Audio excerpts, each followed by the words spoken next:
Pemerhati politik dan kebangsaan. Tito diduga mempersiapkan rekayasa pemilu 2024. ORL.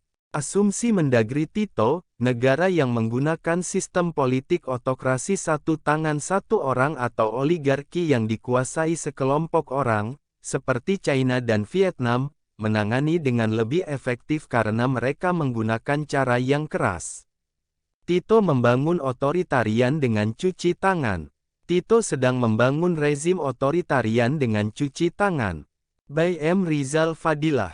Satu langkah untuk membangun pemerintahan otoriter tengah dijalankan melalui Menteri Dalam Negeri Jenderal Purn Tito Karnavian.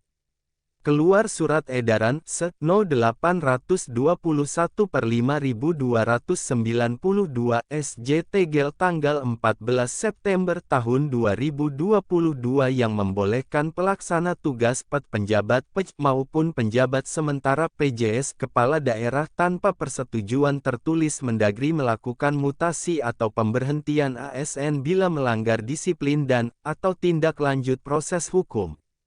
Aneh dan diduga memiliki motif politik tinggi dengan keluarnya surat edaran Mendagri di tengah kritik publik.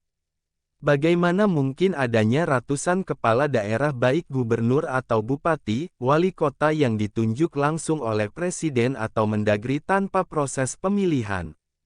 Demokrasi yang dihancurkan. Motif politik itu TDK bisa dilepaskan dari persiapan, termasuk rekayasa, untuk pemilu tahun 2024.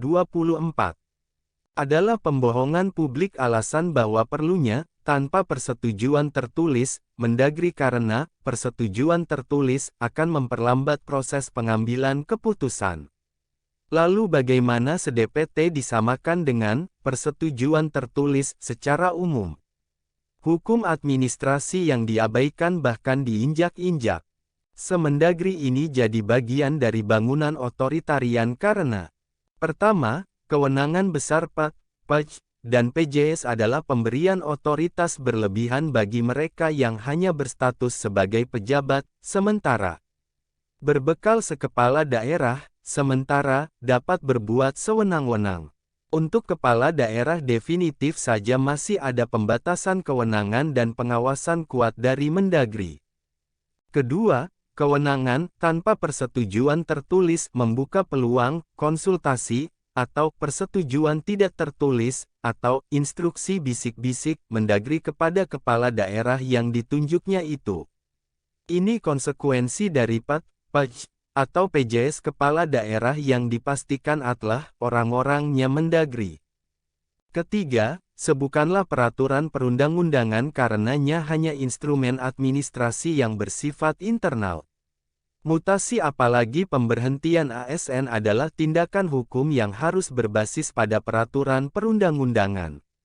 Semendagri No. 821/5292 SJ adalah bentuk penyiasatan yang justru melanggar hukum. Keempat, bagi mereka yang menjadi korban mutasi sekehendak kepala daerah atau ASN yang diberhentikan nyatanya tidak memiliki hak banding atau mengadu kepada atasan PJS yakni Mendagri. Menyerahkan kepada proses peradilan akan sangat memberatkan korban. Adalah cara berpolitik munafik dijalankan dengan seini. Mendagri cuci tangan atas segala keputusan kepala daerah. Dengan tidak mengeluarkan persetujuan tertulis, Mendagri membersihkan dirinya sendiri.